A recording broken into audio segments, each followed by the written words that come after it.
Kanglum is a boy who was born with the ability to see spirits. When he was a baby, he would play and talk with these spiritly figures, which scared his mom. His mom could also see spirits, but she warned Kanglum, worried that his special gift would make him an outsider and people would make fun of him. Her worry was not because he might get hurt, but because regular people couldn't see spirits. One day, something unusual happened. Kanglum's mom, extremely worried, told him to hide in the wardrobe, asking him to act like he couldn't see the spirits. Kanglum was confused as he saw his mom crying while she hit him. Just as she was about to comfort him with a gentle touch on his head, something unseen took her away. The wardrobe doors shut, blocking Kanglum's last look at his mom, who was eaten away by the bad spirits. Kanglum had never met his dad and had only his grandfather to depend on. His grandfather, who was very old, had difficulty taking care of them both. So, while still in school, Kanglum had to use his spirit-seeing ability to earn money. He promised himself that he would be strong enough to protect his life and his grandpa, the only person he has in his life. Even though he was good at it, he didn't have any friends other than the spirits he talked with. He preferred to be alone at school, thinking that the other kids' interest in pop stars was childish. However, one day, another student came up to Kanglum, carrying a plastic bag and asking for his help. This student told a strange story about a mystery cell phone found near a building site, which gave his friend a shock and then ended up with another student. When they tried to use the phone, a spirit popped out. The third person who touched the phone acted like a zombie, and now this student, the fourth one, needed Kanglum's help because he was worried about his friends. He gave Kanglum the plastic bag that had the scary phone. Realizing how serious this was, Kanglum told the student that his help would cost a lot of money. When he got home, he first ignored the problem, getting lost in playing games. But the number of spirit bugs in his room started to increase. Kanglum found it hard to ignore them like his mom had advised. After eating dinner with his grandfather, he decided to face the cursed cell phone. At first, the phone seemed harmless, so Kanglum poked it with his pen, but nothing happened. But when he touched it with his hand, the phone suddenly turned on, and his hand was surrounded by fire. However, the fire disappeared without leaving any burns, and Kanglum felt there was a spirit trapped in the phone. Surprised, the spirit inside woke up, confused about its new body. The spirit looked a lot like an older version of Kanglum, he even had the same name. To make it easier, we'll call him John. John is a spirit messenger, a kind of grim reaper from the underworld, and he used the soul phone, which was the very phone Kanglum was messing with. Oddly, the phone's apps didn't work except for the camera. When a spirit moved in front of the camera lens, Kanglum could see its spiritual shape on the screen. This made him curious, so he took a picture of the spirit. Amazingly, the spirit disappeared from sight. Excited by this new power, Kanglum looked at the remaining scared spirits with a proud smile. Wanting to test more, he pushed a few buttons on the phone, making the captured spirit bug appear again and again. Suddenly, a message showed up on the screen, "Let me out." Kanglum wondered if it was from the spirit bug he had caught. Then another message appeared, saying, "I'm trapped." Intrigued, Kanglum looked at the photos saved on the phone, thinking they might have the caught spirit bug.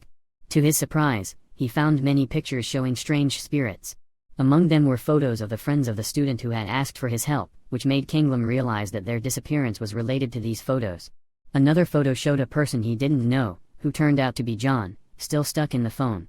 John begged to be freed, but Kanglum took his time to think about it. Even though his grandfather was calling him for dinner, Kanglum ignored it, too interested in the phone. Finally, he decided to free John. Seeing the phone in Kanglum's hands, John tried to attack him to get it back. Quickly, Kanglum trapped John again by taking his picture. Feeling sorry, John promised not to attack again, but Kanglum wanted to make sure he was safe before he let John out. Talking with John, Kanglum learned why he had gotten stuck in the phone. John's job was to catch bad spirits, and he told a recent story about mean puppies that he managed to trap, but he failed to catch their mom. Kanglum, not really interested, decided to turn off the phone and ignore John's warnings.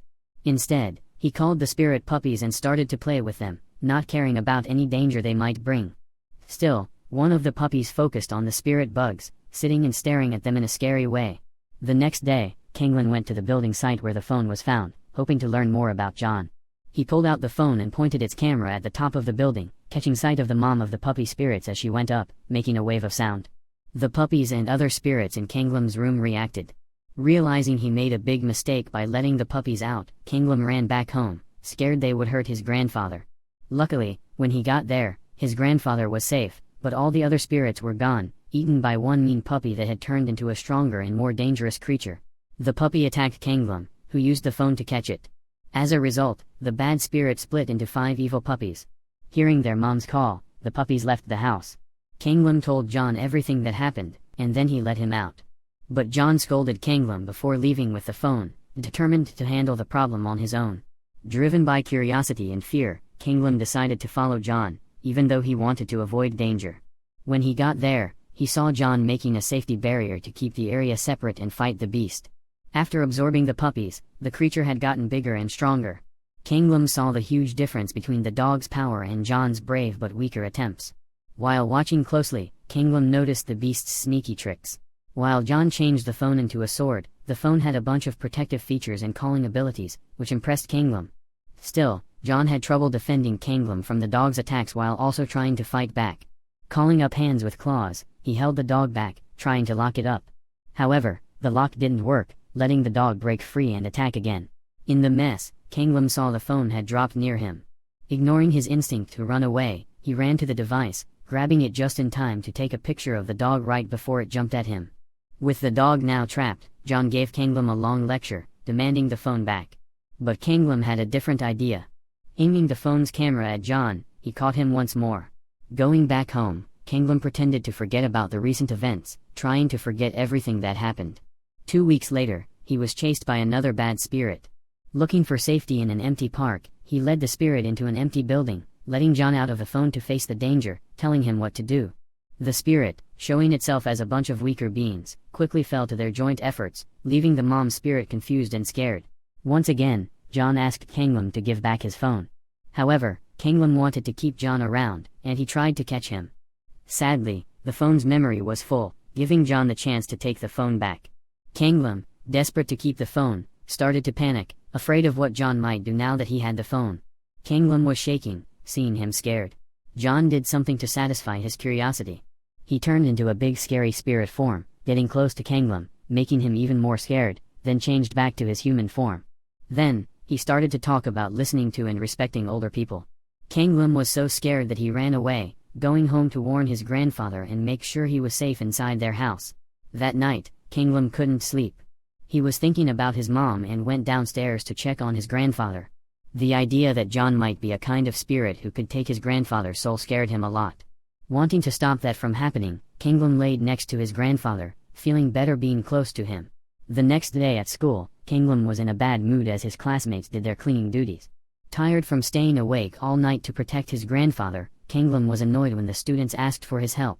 A curious student came up to him, showing concern, but Kanglam snapped at him, telling him to go away. To Kanglam's surprise, the student slowly disappeared right before his eyes. This scared the other kids, making the teacher step in and let Kanglam stop working.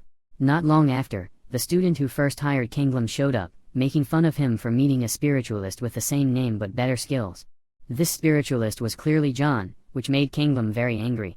He grabbed the posters from the student's hands, crumpled them, and threw them away. When he got home, Kanglam was upset to find his grandfather gone. Overwhelmed with sadness, he cried, believing that John was behind the disappearance, wanting to get back at John. Kanglam used the crumpled poster to find out where John was. He rushed to the building shown on the poster, hoping to save his grandfather from John. But instead, he found John tied up, pinned against the wall by a big scary spirit named Sarah. Sarah, who had killed his grandfather, came out of another room. Sarah recognized Kanglam from a picture he had seen in the house and restrained him.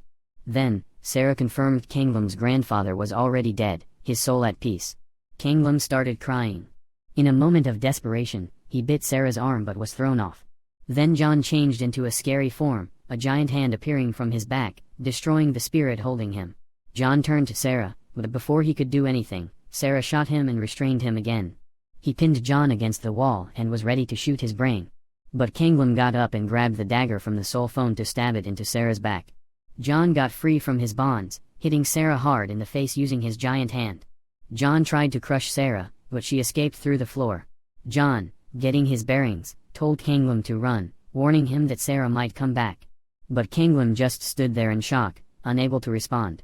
Trying to leave, John was suddenly stopped by Kanglam's crying request, begging him to bring his grandfather back. John ignored the plea, turning to go away. Kanglam, not giving up, held on to him, crying as he shared that his grandfather had died years before. Scared of being alone, Kanglam admitted to using his powers to keep his grandfather's spirit in their house, stopping him from leaving.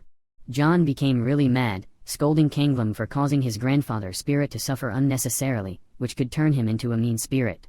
Suddenly, a huge golden snake appeared out of nowhere, taking John and leaving Kanglam alone, looking at the mysterious door in front of him. Kanglam thought about the chance of seeing his grandfather again if he went inside the door. Scared of being alone in the outside world, he bravely chose to go into the door. His soul left his body,